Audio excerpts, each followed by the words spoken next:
Hello, Oakland County. My name is Laura Sigmund, and I am the CEO of Business Triage Systems. And we are very ecstatic.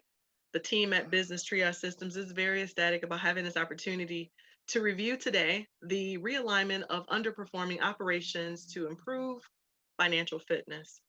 We want to say first and foremost, thank you to Oakland County for giving us this opportunity to present our presentation this day. And we hope that you'll find some very fruitful tidbits in this presentation.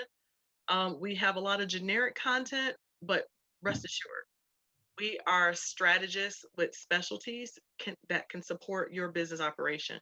So if you don't see or feel that you've gotten something from the realignment, don't hesitate to give us a call at 313-444-2711 or reach us by email at businesstriagesystems@gmail.com or hit us up on our website, businesstriagesystems.com. Again, I'm very excited. I'm going to make a real quick introduction to the senior leadership team here at Business Triage Systems. Again, I'm Laura Sigmund. I'm the CEO. I manage the capacity building, strategic planning, operations, and economic gardening portion of our business. And we actually all three work in tandem, but this is the space that I'm going to sort of chair and be responsible for. A real quick definition of what capacity building is actually looking at your current operation, your current facility, your current infrastructure, your current book of business, and looking for opportunities to pivot and grow that same pipeline without incurring additional assets or costs. Looking for just another line of business that could be easily integrated into your existing infrastructure. I think strategic planning is somewhat simplistic and don't really require an overview. Economic gardening is something you'll hear a little bit in our presentation, so I'll delay referring to that. And I'd like to introduce our CFO, Mr. Lawrence Jackson. And Mr. Jackson, if you do the honors of explaining what it is you do here at Business Triage Systems, that'd be great. Absolutely. Thank you, Laura. Thank you. This is also a wonderful pleasure to be here, and I'm loving this opportunity. So, my area of expertise is in financial systems, assessment, and design. So, we take a look at how you're doing your bookkeeping, how you're doing your record keeping, and making sure that you're using those tools in your toolbox to grow and sustain your business. We also do business financial evaluations where we're going to take a look at your balance sheet, income statement, cash flow, and make some inferences about it. And one of the things I really love about the presentation that you're going to see is you need those tools in order to execute the things that we're going to talk about today. So it's very timely and it's a wonderful presentation that you're about to see. And with that, I'm going to introduce our Chief Operating Officer, Mr. Warren Galloway. Thank you, Lawrence. And just as you spoke, I'm just as excited as you and Laura in being able to talk about what Business Triage Systems is all about and the services that we offer. I'm responsible for what they call capital management and realignment and capital coaching. So you might want to ask, what is that? Well, that's a more sophisticated way of saying access to capital. How do we manage accessing capital for your business? How do we evaluate your existing capital and how to realign or find other ways to reduce your costs or find new ways of bringing in capital? And then I do what they call capital coaching, where I coach you through the process of pursuing capital for your business, but also doing it in a very strategic way so that you will be successful in the end. So you'll hear from me throughout this presentation speaking on this whole thing of capital management, realignment, and coaching, and to support this presentation. Thank you. Thank you, guys. Thank you so much. I'm going to go ahead and get into how we plan to actually support Oakland County specifically. Within our wheelhouse, we've got more than 100 years of experience in our space. And when I say our space, you don't know us from Joe Blow, I suppose. And the reality is you want to know how can we support you where you are. So we actually design client intake spaces. We do a lot of things around operations and capacity building. Warren talked about capital deployment or capital sourcing, access to capital. But Lawrence is going to dig into the weeds of your numbers. Let me see what you've done. Let me see where you can go. Let's analyze where you've been. And then we offer a CPA to our team as well He really complements the overall strategy that we offer to Oakland County. And we felt it was necessary to make sure that we had a CPA so that we can stay current and relevant around tax codes and things that are, you know, of interest to you and your small business community.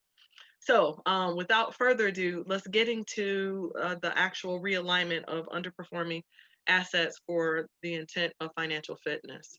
I want to start off by giving a real simple overview of something that falls within my wheelhouse. I'm a strategist at heart, but understanding inputs, right? Understanding systems and processes is so important. And for each of you, especially if you're not a startup business, you know, you've been at this thing for a long time, you've got a lot of experience in this thing, and you're really excited about having an opportunity to figure out what your next phase is. But before you can move, you must understand all of the inputs and you must assign a value to each of them. So I'm going to give a real quick overview and narrative of key performance indicators. Let's just be clear that this is not a cookie cutter approach for every business because there are different indicators per industry. So we want to introduce key performance indicators that will help to empower business owners with tools that are reassess profit maximization. It's really about how much money you make and how much money you get to keep. We're going to use various case studies and we'll explore some components of those case studies to actually highlight methodology that we use, that we employ to help you as an underperforming asset. At the conclusion of our seminar, we believe you as the participants or learners of this space will have working knowledge in areas of assessing your actual value related to operational functions. And you should be able to explore the true cost of various inputs as they relate to finished products or services. And you as the participant will have an opportunity to review and establish the benchmark for that base performance. You can also assess the deficit or the delta. And then hopefully you'll give us a call again at 313-444-2711, or you hit us on that email at businesstriagesystems@gmail.com or at our website, businesstriagesystems.com, to actually help you design an action plan, something that's tiered and tailored to your space. There are no cookie cutter approaches. There's no one-stop shop for every business because each of you are unique in all of your inputs, your customer engagement, your capital deployment, and there are things that you need to take into consideration. So really quick, I want to show you this overview of key performance indicators. And when we talk about retail, it's a very large landscape. Retail is a large landscape.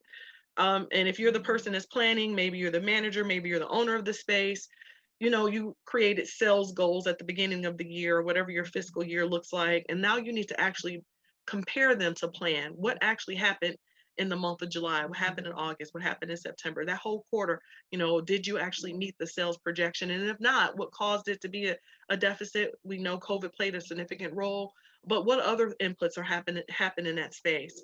There are organizations that are more cash rich or have access to capital or their liquidity is a little stronger and they may use more of a sales versus last year approach. That is not something that I personally prescribe to, as I believe that you need to have a more working hands-on knowledge of your cash position and your sales forecast more systematically, more maybe monthly, if not sooner or more frequently.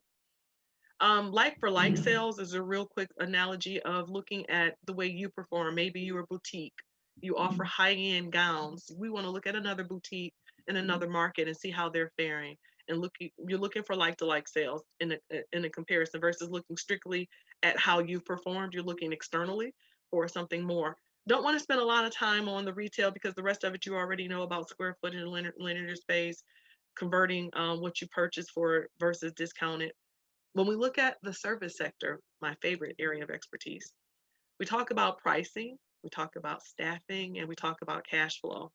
There are very few things that you can actually improve upon as a KPI on the service sector. Pricing is either going to go up or go down. Staffing is either going to go up or go down. Cash flow is either going to increase or decrease. It's a really simple space. You just need to look at the inputs and find out how to mitigate or migrate those changes. Healthcare is a big area to actually cover. In our case study, we'll use a cognitive therapy training center, and that's probably going to be to the extent. Now, we're not going to help financial systems like a Beaumont, and we're not going to help Providence Hospital in Oakland County. We're looking at independent proprietors, people who have their own practice. Maybe you have clinical therapy or behavior therapy management, cognitive therapy centers. When we look at the actual KPIs, we're looking at your patient care plan, the billable associated, facility management, all resources, equipment, assets necessary to facilitate that service plan. How are your staff members contributing to those who are generating the revenue and those who are non-revenue generating? And then ultimately, we look at your management of the budget. I will not spend much time on a case study with manufacturing. I'm going to defer to the money man, Mr. Warren Galloway, to do more of an analogy on the manufacturing side for a case study, simply because we don't have enough time. And when you talk about manufacturing, you could be a tool and die company or you could be a tea manufacturer. There's so many different inputs and so many different spaces and places. Well, we want the conversation to both flow and be relevant. So the one thing that we know synonymously across the board is if you're in manufacturing, you better have access to money, period. So, so we'll leave that for Warren to review. We won't actually do much of an analogy. Again, I'll defer to my colleague, Mr. Warren Galloway, as far as the case study on the construction side, simply because I've done a little pre-discovery in preparation for this presentation. And the resource allocation, meaning access to those raw materials and those goods, have such an inflection, a high rate of return at this point, simply because the prices have gone up and the scarcity of the resources have changed the KPI structure so much so that I'm not able to actually review anything that would be relevant in a generic space. We'd have to talk specifically to you in an individualized plan. All right, so I'm really excited about where we're going from here. So we see here on our screen 5 different sectors. I'm going to do a lot of deliberation around 3, but we're going to cover all 5 of them and try to do it in a qualified and useful fit of time. Underperforming retail assets. Review all your inventory, your acquisition timeline, compare it to your sales conversion. If you're that person who likes to hoard your inventory from spring and summer because COVID robbed you of the opportunity to make that sale, you're going to put it in the closet, put it in the garage, put it in the basement, put it in storage, and you're going to shake it off and pull it back out next year. I'm going to tell you, cash is king. Cash is king. Liquidation is the name of the game. Improve your cash position by not hoarding and holding, because this is not the same season. And who's to say that you could still sell it for a qualified price based on what your margins are, what your operating intake looks like? Liquidate it. Plan to have the opportunity to not have more merchandise at a discounted space, but more merchandise supposedly in from the time you acquire it to actually making it go to market. So a just-in-time theory or concept is really a good fit. You want to know from the time you acquired it and paid for it, you want to get it straight to the full price, the selling price that you intend to make it marketable and ready. Again, review your actual sales versus plan. If there's a delta, figure out where the bleed is coming from. Yes, COVID was a reality, but what did you implement? Did you go to online sales? Did you do something a little bit different? Did you reach out to use your CRM to maximize previous sales to incorporate those client engagements who are frequent purchasers? Did you try to invoke more opportunities for new market opportunities? Where are you at on labor, right? So obviously you shouldn't be carrying more overhead than necessary. Lastly, you want to look at your cash reserves, figure out how best to figure out, and this is Warren's lane, figure out how best to determine the cost of your capital. Not all money is even. When we're looking at an underperforming asset, having a high interest rate for a line of credit doesn't make a whole lot of sense. If you could trade that for a better trade line or another sourcing agreement, great opportunity. And I know I'm speaking rather generically because we're assuming boutiques and clothing or food establishments, but we're talking about auto mechanic shops. We're talking about dealerships. We're talking about any and everything that falls under the retail sector. So I'm going to use this analogy, this one case study, because I happen to know it is real. It's a working project that we're working on right now to date. There's a licensed childcare center currently licensed for 87 children. During this pandemic, they're only able to service 43 at maximum utilization. So her operating ratios prior to COVID were within standards, although the margins are really slim. We need to pay attention to what you can generate today, tomorrow, next quarter, next year. At this point, her revenue has decreased by more than 70%. So I needed to create an action plan. In this space, I see a facility that you have access to 24 hours a day. Your general hours of operation are 6 a.m. until 4:30 or 5 o'clock p.m. I say it's high time to now make this maybe an 18-hour engagement. We now need to look at afternoon shifts. We now need to look at weekend opportunities. You have the labor in place, you have the infrastructure in place, you have the inventory in place. If 43 is my maximum number at a single time on a single day, why not have 43 7 days a week instead of 43 5 days a week? See, that same staff deployment can be cut, marginally based on the number of children and touch points. If you can have up to 12 young people in a classroom per one instructor, you can now make that person have a more staggered work day, right? So they don't have to have a Monday through Friday work schedule. Maybe they work Tuesday through Saturday. Maybe you change the hours around. You can realign that underperforming asset. You can really realign that underperforming asset to make it make money for you. There are 24 hours in a day. How many hours of the day are you generating revenue? Right? So let's make up the delta. Let's make up the delta. If you're at 70% and you plan to still be in business, you don't have a choice but to be more innovative and to think outside of the box. I want to take a breath and I want to talk to Mr. Warren Galloway and let Mr. Lawrence Jackson. He's supposed to moderate. Guys, I'm the girl taking too much control here. That's all good. It's all And good. I sort of want to jump in because, Mr. Galloway, what can you bring to the conversation around maybe if not this child care center, a retail establishment and how they should look at their capital deployment? When we talk about capital deployment with a child care center or retail establishment, one of the few things that they fail to realize is that they need to have access to capital on an ongoing basis. Most of the time, we talk about getting a term loan. You get a loan and you make equal monthly payments over a period of time, but that's carrying debt. Yes. I work with business owners to think strategically. If I need access to capital 6 months from now, a year from now, I'm not going to recommend you apply for a term loan.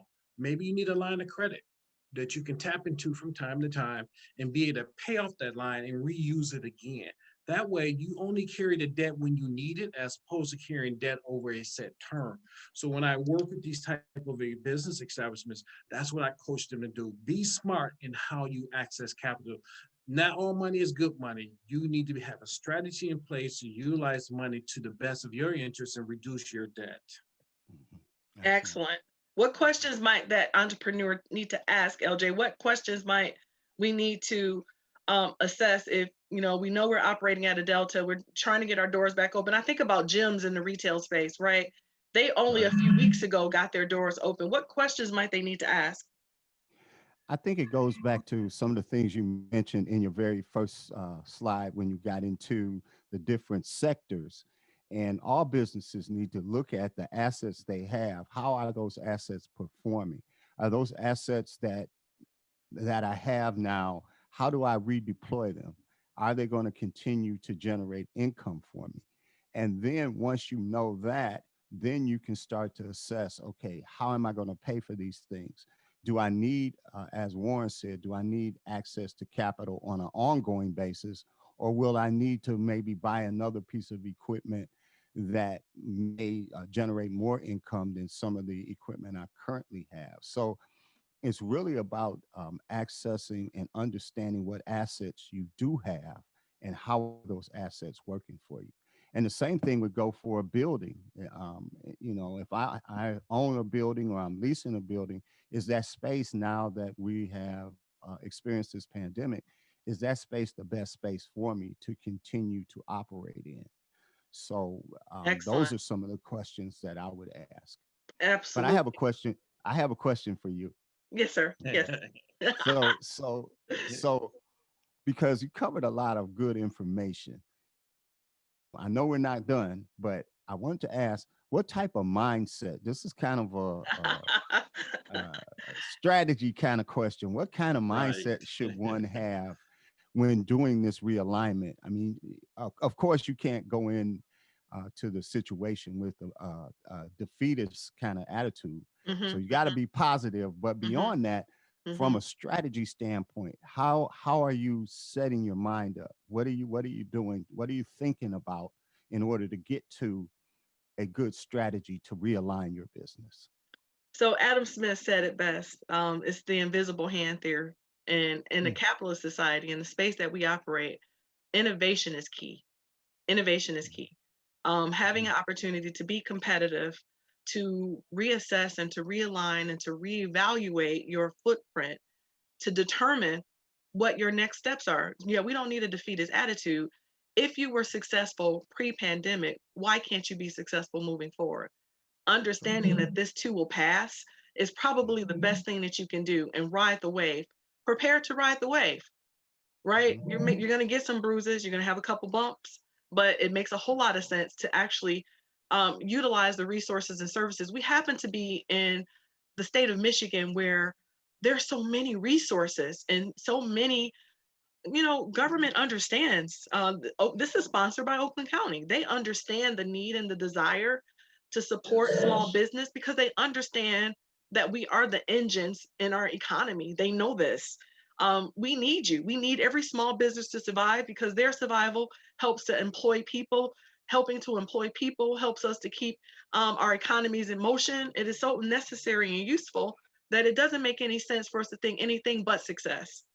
This is but one barrier. This is but one mhm, hurdle. And there are opportunities to get past this. And don't go it alone. There are teams of people.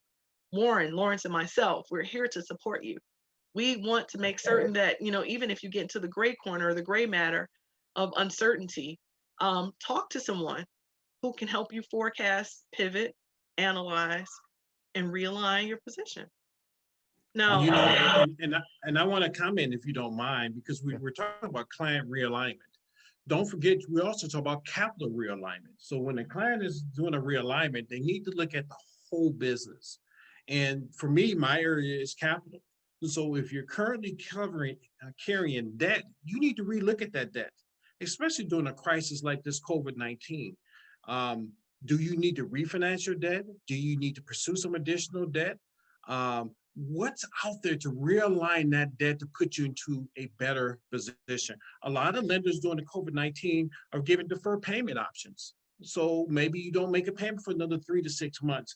Lenders are allowing that these days. That's a question you have to ask your lender or lenders if you have multiple lenders. And what they typically do is take those months that you're not paying and put it on the back end of the loan. But what that does is it frees up cash for you to put yes. towards other things. So when we talk about client realignment, we also have to look at capital realignment if you have debt out there right now.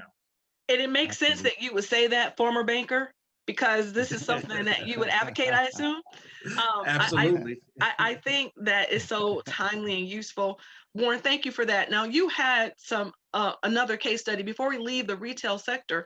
There was some other, you wanted to hit, I think, on a food establishment as a case study and how capital could be realigned or redeployed. Is that right? Oh, Absolutely. absolutely, absolutely. So there have been a number of restaurants that I've worked with, and I'm thinking of one in specific where I actually helped the business owner open up a restaurant, and the restaurant was thriving. And guess what? COVID-19 came around, so now he had to reevaluate everything about his business in order to stay open.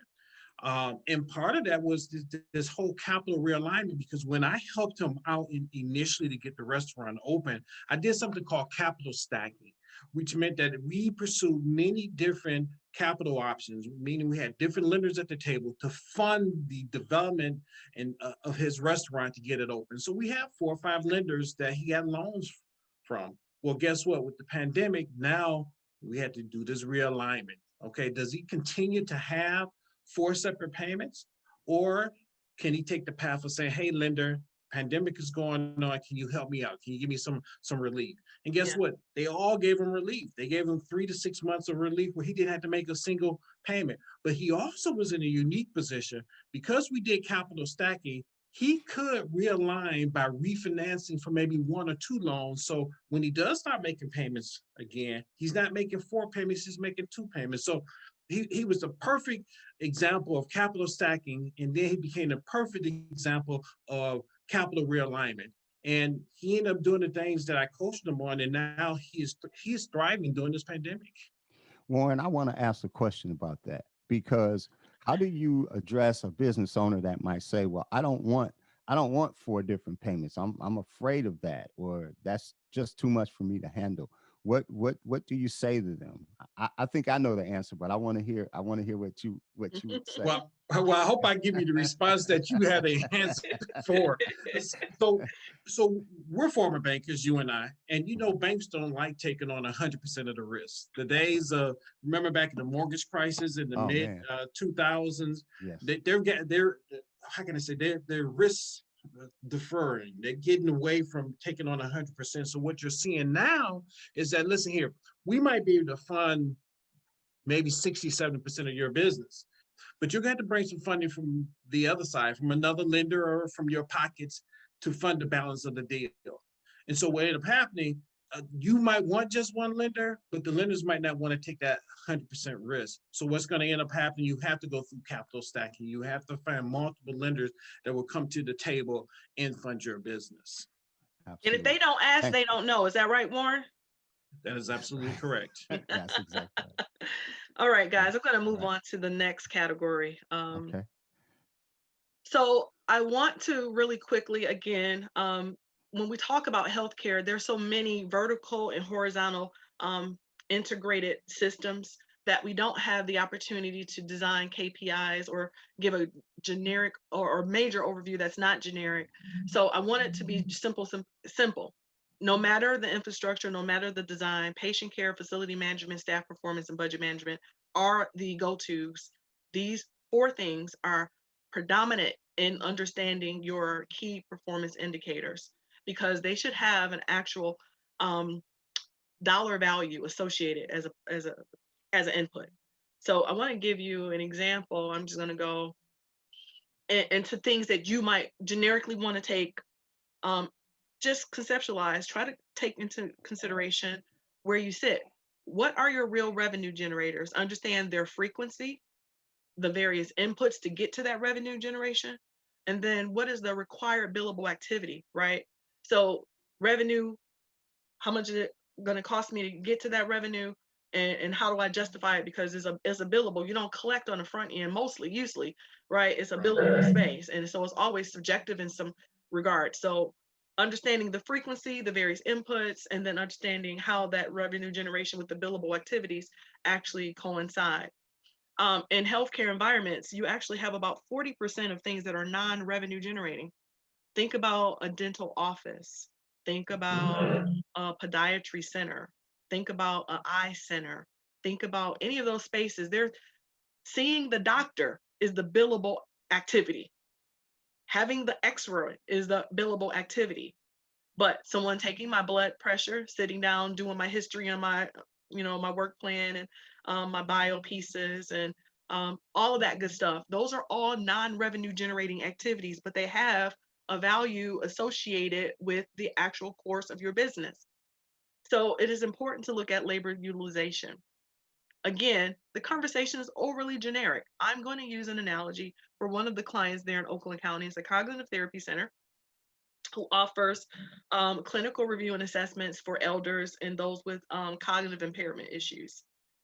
Due to the executive order and this current pandemonium, the person or the entity, she has 3 centers. All 3 of them went dormant. 3, closed, doors closed. And for more than 90 days to not have any revenue generating activity. People who have cognitive issues even during a pandemic. And the fact that you're waiting for your facility or your doors to open to service them is probably not the best realignment strategy. So what did I offer as an action plan? Here's what I did. Yes, you have transportation services where you deploy 4 vans to go out and pick up about 90 of your clients for one location. You deploy another set of vans to go out and pick up maybe another 50 clients or patients, participants for your Southfield location. You deploy another set of vans to go out to your Westland location. And that's a lot of labor to run out and go and get people. You bring them all back to each of the centers, all 3 centers. You feed them all. You feed over 100 people a day. You provide activities for over 100 people a day. You provide physical fitness. They walk around, they do yoga, they do music therapy, they do all these great things. But the one billable offering that you have is the clinician review and study and assessment. The clinician is your revenue generator. Because of the pandemic, doesn't it make sense to maybe reconfigure, reducing some of that cost? When you've lost nearly 90% of your revenue, we're still in a calendar year, you got to make up that delta. So what do? Maybe you streamline and reevaluate, be a little bit innovative. We understand your customer service proposition, offering transportation, offering meals, offering activities, offering physical therapy, offering all these things that were non-revenue generating, when the real offering is the clinician service. Why not deploy, of your 7 clinicians, 3 of them to the marketplace? Go to the centers where they're housed, where they live, and offer those same clinical services on site. What you've just done is reduced the overhead, the transportation, the insurance, the fuel, the meals, the activities, and definitely reduced the labor. So straight streamline between the activity and the revenue. Easy to benchmark, easy to ascertain whether or not you can quickly and easily bring that money in. So I wouldn't go to a center, I wouldn't go to a place where there's only one client. I deploy that clinician where there are multiple touch points. And you have to come up with the rule of thumb. Is it 3 or 5? Is it 8 or 10 or 12? You need to come up with that real number and make that clinician really maximize those earnings, because that's a great return and it'll help to stop the bleeding. Remember, I made the comment about stopping the bleeding. This will stop the bleeding as you wait to see how many people feel comfortable getting back on the bus or the van to come back into a public space. And we already know that the elders in this environment are the ones who are more susceptible to this COVID-19 situation. But why not have a clinician who can mask up, take the laptop, take their portfolio, go and do the clinical reviews? Much easier process. Absolutely. Absolutely. Yeah, so Laura, I have a question here. Sure. Because in order for you to have, you're working with your client, and in order for them to really understand how to develop these types of strategies, what would you say the main thing that they need to know? I think I heard you mention it earlier, but I wanted to kind of bring us back to it. I love it when the financial man puts you on on Front Street. What's the main thing? What's the main thing? The main thing. We always want to keep the main thing the main thing. And I think I heard you say it. What's really interesting to me is that subjective or is it the main thing? Because see, for me, where I make the money is what makes sense to me, right? The revenue generator is the main thing. Right.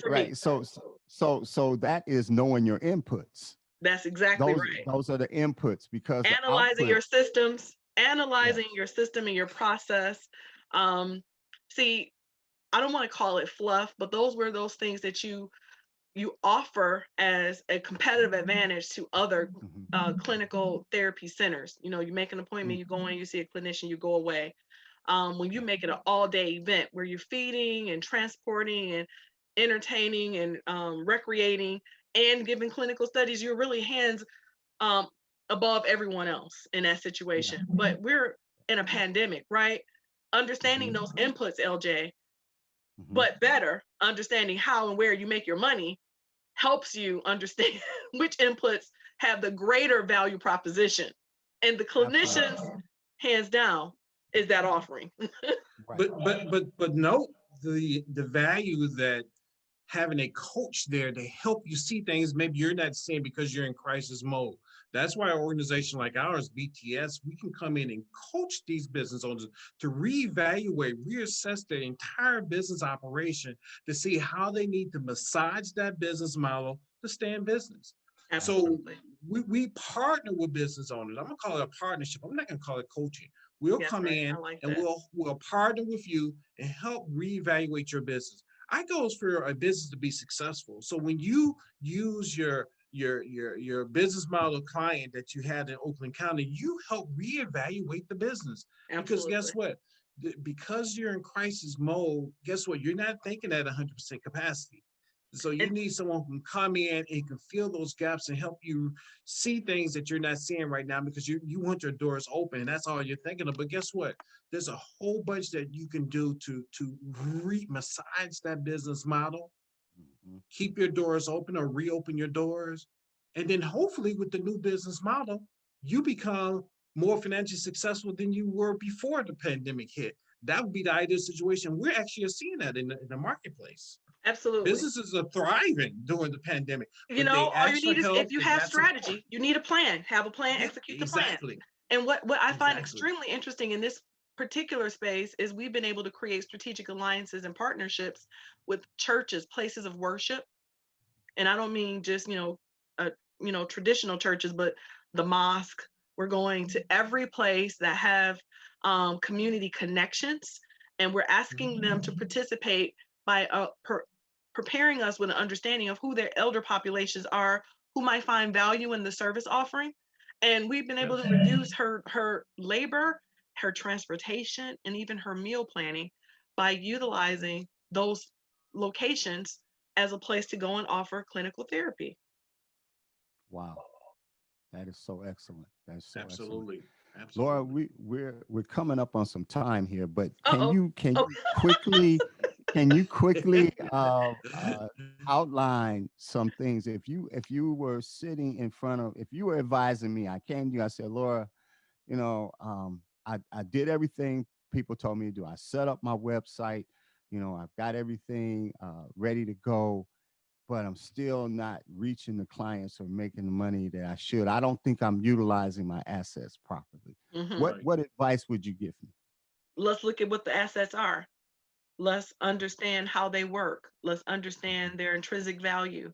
Let us Mhm. first make sure that we're maximizing the utilization of those assets. And let me look at your market placement and what other Mhm. widget you should need to actually incorporate to make that website do what it does, right? Having a website doesn't automatically create pass through traffic. That's not the way it actually works. Sometimes you need an influencer.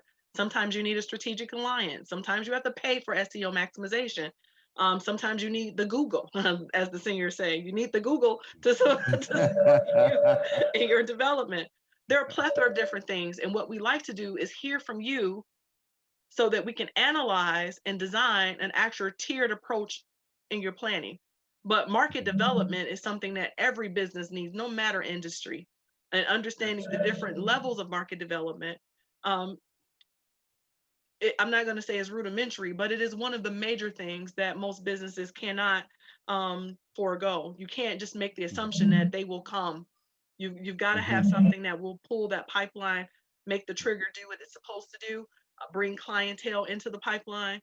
But understanding your service offerings is such an Mhm. important space. Got you. And So I know you said so we're running on time. Should we move to the next one? Oh, wait, you had another question? Well, no, I was just going to follow up with that to just say, okay, I'm a service-based business, and I don't have a lot of overhead. What I'm selling basically might be info transfer, information, books, things of that nature. Those are the assets I have. My assets are not. It's not like making those pound cakes. Where I can say I made the pound cake and I'll sell the pound cake. But now I've got See, this is intellectual not property. Patty LaBelle, okay? Or Sarah Lee? Right. So when you have a service-based business, how do you evaluate those assets? Still talking about this healthcare. You're gonna push me into service, but okay, let's do it. In that situation, again, it starts everything for me, guys. For me, as an operational design specialist, everything starts by assessing, analyzing the inputs. I must understand when you created the book, when you created um, your whatever this product or service you're taking to market, when you created it, it should have been designed not just about you, but about the person that is going to service. The question is, how do we reach and meet the person we plan to service? If we were to look at a person who's a published author and they're trying to get their books into multiple mediums, we understand Amazon, we understand clearinghouses, we understand all that. But do you understand influencers? Do you understand experts in certain marketplaces? Gifting them with, for your next workshop, I want to gift you with these 10 books that fall right in the category of subject matter that you're reviewing. Having them vet, validate, and receive that as an offering is a great opportunity for you to actually move directly into growing that marketplace and that market share, because you're now on their residuals, right? You've got a vetted pipeline. Imagine that if I were an author and I wrote a book and I sent it to Oprah Winfrey in response to maybe something that she had a segment on her own channel. And I thought this was a great response and an aid perhaps to the subject matter on hand. What would happen if that one influencer said, "Oh, I read this book, it came in the mail," and get ready, make sure Right. make sure you Right. those Got to be cases ready for cases success in that case. Yeah, you have to be ready. Yeah, absolutely, absolutely. You know, it's interesting you bring up the we call it the Oprah effect. Is Okay. that early on when she used to do her? Remember, she used to do her My Favorite Things show, where she Yeah. would give away free gifts, Yeah. and she would get products from small business owners. And in the beginning, a lot of those small business owners did not realize the amount of success of their product being given away on My Favorite Things episode. So they struggle filling orders. But if you know you have a major influencer like that that gets a hold of your product, literally, with at least in the Oprah situation, you can go to the bank with that letter saying that, hey, if my product is going to be a My Favorite Thing, they sell this many units, people will get loans. But guess what? She's not the only influencer. Not at So it's all. important for you to get to the influencers that will affect your sales. We'll take it to another level. I use another example. There's a young lady who worked at the bubble. You know, they did the Disney bubble for the NBA Yes. playoffs. Yes. Yeah, Okay. sure. A young African American female who was selected to be one of the chefs, but she was not from a major catering company. Guess what? She was on a food show. NBA players saw her and said, hey, we want her to serve us. And she was the only female that was selected to be in the bubble and served 5,000 meals per day, literally. Fabulous. That is amazing. I know Because she got in front of influencers and she got selected. Lawrence mentioned that we were pressed for time, but I'm enjoying this segment. I'm really, really enjoying, I could talk pretty much for another hour, and I know nobody wants to listen for another hour. Let me get to the service sector. Listen.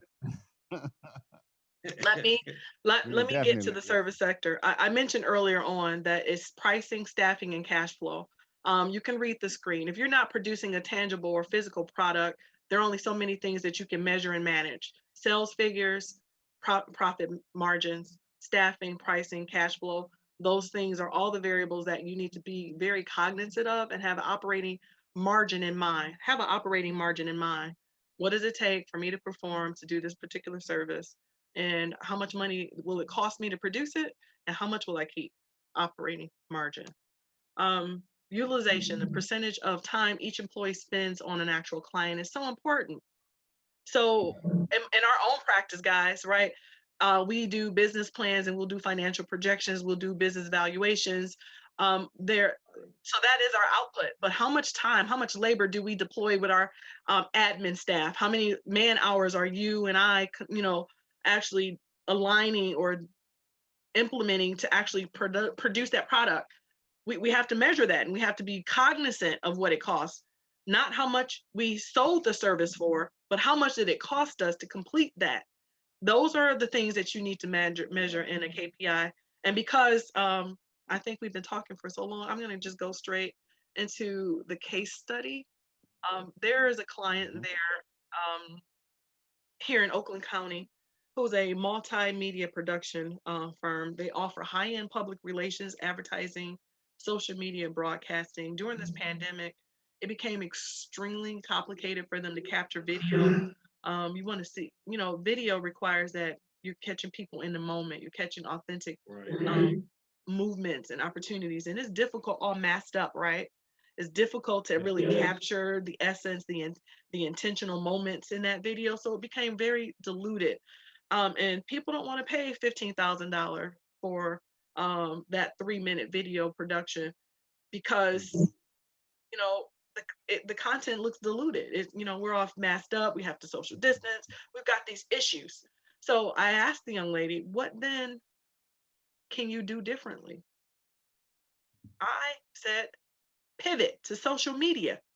Yeah, your high-end broadcasting, print, digital, videography. I mean, her clients are government and municipalities, the Department of Transportation for the state of Michigan. She's doing school systems. And I said to her, wait a minute, do you have the capacity to import some new talent at a cheaper price? Do you have to have everybody at $100 an hour? Can you find the $20 and $25 an hour talent? Can that $20 and $25 talent maybe now create a new line of business for you? Absolutely, because people need websites, people need social media, they still need graphic design work, the same things that you do on the high end.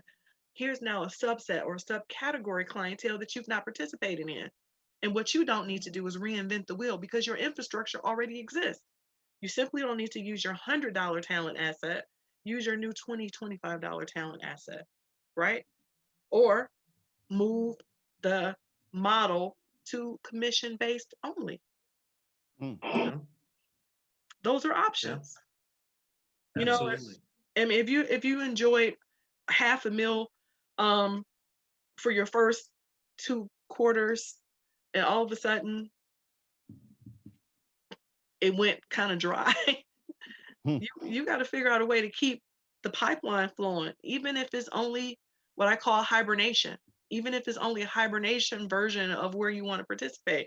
This is a temporary implement, and it is called economic gardening. It's a simplistic version of economic gardening. It is not something that you probably want to become known for.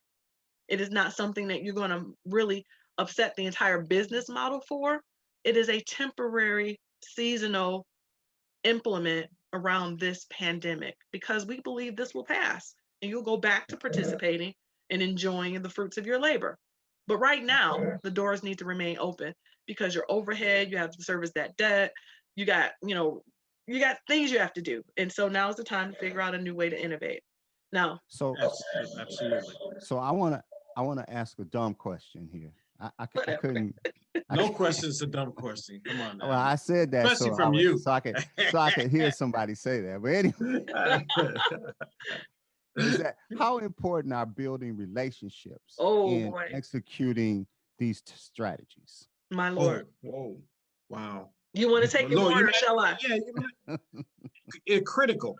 And that's why that even prior to this pandemic, that you build and extend your relationships. And I'm going to use an example because I'm actually working with a photographer in Oakland County who has his photography business in Southfield.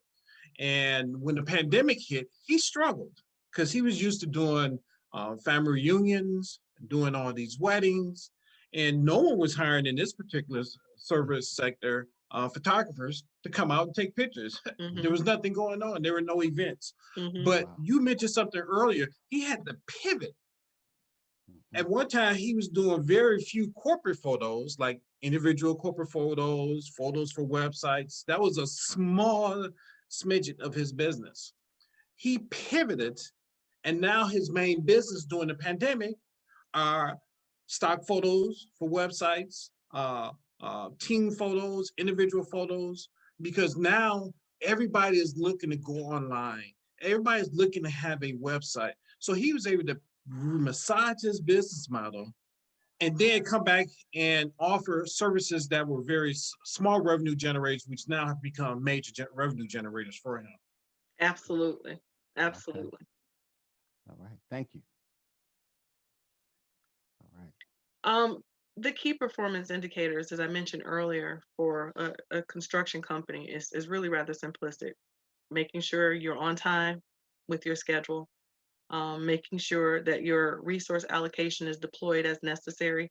You can't take on a cabinet reinstall job and have no access to the cabinets. They can't be 3 months out. For instance, here's something that's really unique and timely. I'm trying to replace my back door on one of my properties, and I went to Home Depot to buy the door about a month and a half ago. My appointment is for November 1st. Wow. Um, because the scarcity of the resource is so potent, is ridiculous. So again, I said I would not redesign an actual client strategy, but you've got to figure out how to. There's no shortage of work. There is no shortage of work. There may be a shortage of when you can actually implement that labor schedule because the resources aren't directly available. And making sure that you stay on budget with your labor costs is paramount in your KPI space. Is really a version of project management, but project management equates in the construction space to a key performance indicator. Warren, you had a client that you wanted to give us a case study on for the construction side of things. You're on the construction side of things. But I did have a question for you also. When you realize that the marketplace raw materials are limited, how does a business pivot? How does a business continue to operate? You said you had to wait until November 1st, but does every business have to wait that long? Do you need a new supplier? Do you not purchase from overseas and you Yeah, purchase yeah. So locally? that's What do you interesting. do? That's interesting that you should say that. So I did, and we're actively real time helping one client who's on the construction side of things um, pivot to become a vendor to Sears. What Sears doesn't need to do is go and find anything. They have um, their outlets and their stores and their locations for their Sears home improvement contracts to keep his labor activated, to not lose that talent, because you're not paying people when they can't install the cabinet. You're not paying people when they're not putting in new bathrooms and kitchens. You If you don't have access to the actual raw material or inventory or merchandise, you don't deploy the labor. The labor then is disbanded, and then it's difficult to bring them all back. So I counseled him on looking at home improvement contracts. Okay, Sears will outsource and provide you with a contract to come in and do some of their home improvements. So yeah, you're not doing under BTS construction, you're servicing Sears under BTS construction. But what did you do? You were able to still utilize your labor. You didn't have to buy the raw materials. They were already on hand and available. If you can do the project or the job on time, you can actually make a profit. It is, again, a version of economic gardening, not saying that you need to dilute your own book of business or your own method, but just having something that allow you to stay active and innovative is most important. That's a pivot process. Absolutely, absolutely. So now I want to go back to what you was asking me earlier about the client that I had.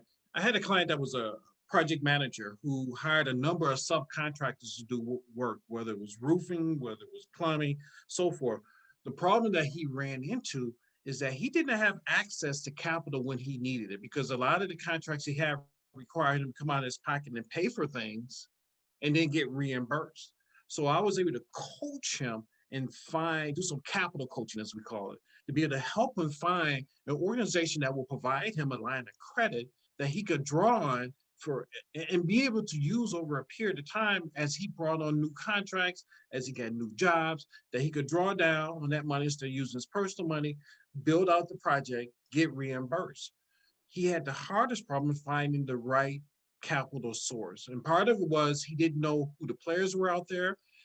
He would typically go with someone who had a higher interest rate or who didn't have as great of terms. But I was able to coach him so that he can get some good, clean lending as a line of credit to be able to continue to grow his business. Because when we talk about construction, a line of credit is important. Otherwise, you cannot grow your business when you don't have access to capital. So I was able to help him access that line of credit, and now he is a thriving construction company.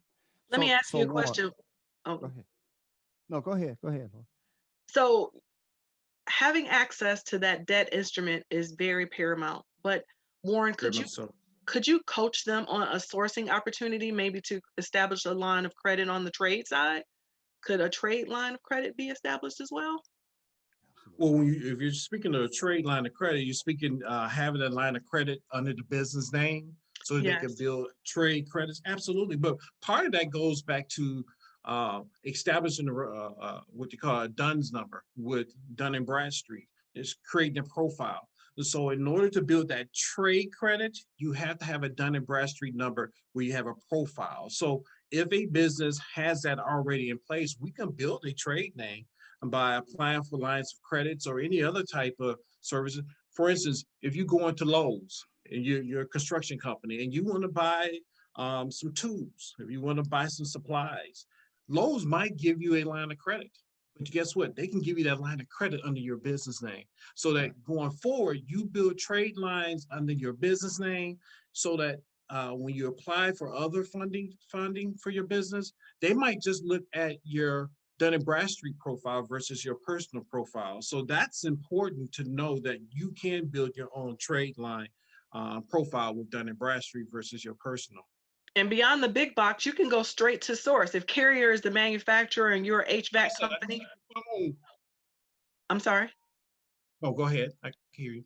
So if you want to have a line a trade line with Carrier or with I don't even know any other HVAC companies. I mean Carrier is what says that's what's on mine.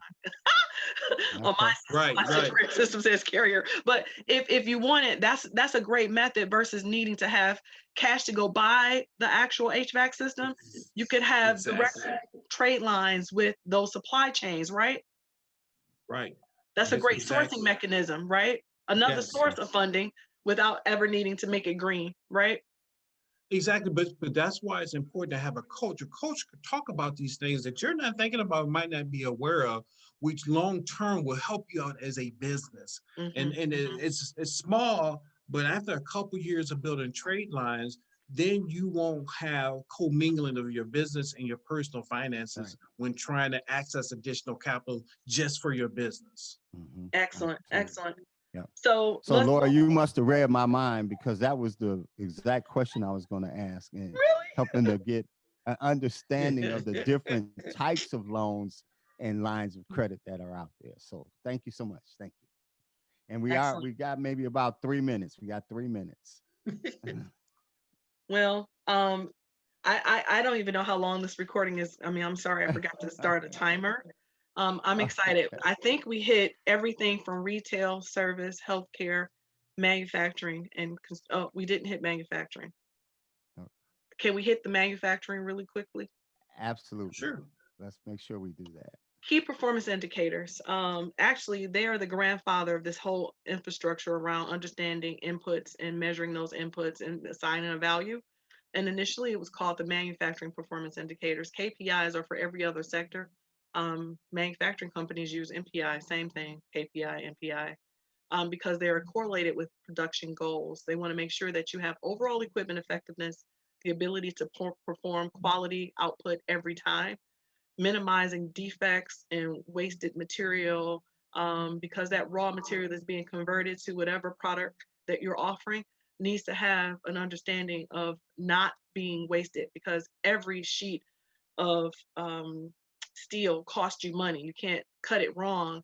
You can't produce a batch of tea and it not be to standard or spec, because now you just wasted all those raw materials. Production time versus operating time. Nobody wants to see, downtime. Nobody wants to see a production line go down. A manufacturing downline costs money. It costs an awful lot of money. And then we talk about on-time delivery. I know, Warren, I'm gonna leave it to you to address the actual client. You have someone that you wanted to review as a case study and how you were able to support them on the capital deployment.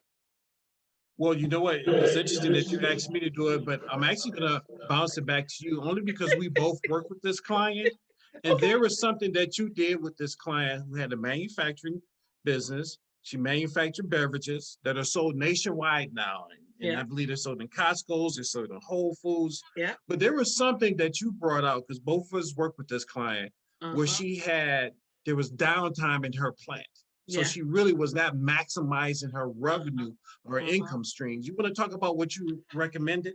I made a few suggestions. I don't like to take a lot of credit because it took a minute for her to implement it. And sometimes when you're in the middle of crisis and you're trying to actually understand, when you go into big box, it was a huge understanding between what she could produce the product for and what they were willing to purchase it from her for so they could retail it to the marketplace.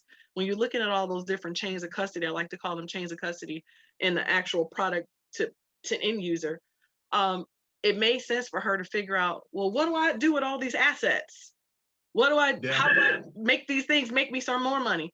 Well, you're not the only exactly. manufacturer. Aren't there other people who need co-packing? Aren't there other people who need to have production lines? Are there other people who need to produce this product? Why not have a line of business where you're now supporting others in the ecosystem with a production process that fits all of the standards, hits everything from the industry space and the manufacturing requirements so that they too, they're not your competitors, they're a downline client. You just diversified, innovated, Exactly. and you might even find out that, hey, I'm making more money not doing anything by producing other people's stuff.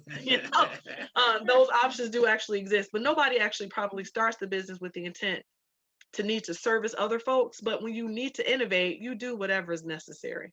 So back to you, Mr. Galloway, Absolutely. before Lawrence. No, absolutely. That's the one example I wanted to pull out of you about manufacturing because that's key. You thinking of just yourself in terms of manufacturing, but if you have a production facility, if you maximize the time, the utilization of the equipment that you have, i.e., bottling, packaging, there are other folks that need those services. And like you said, in your downtime, you could be generating more revenue through having other people utilize those services versus you actually creating the products yourself. Absolutely. Absolutely. Mhm, mhm.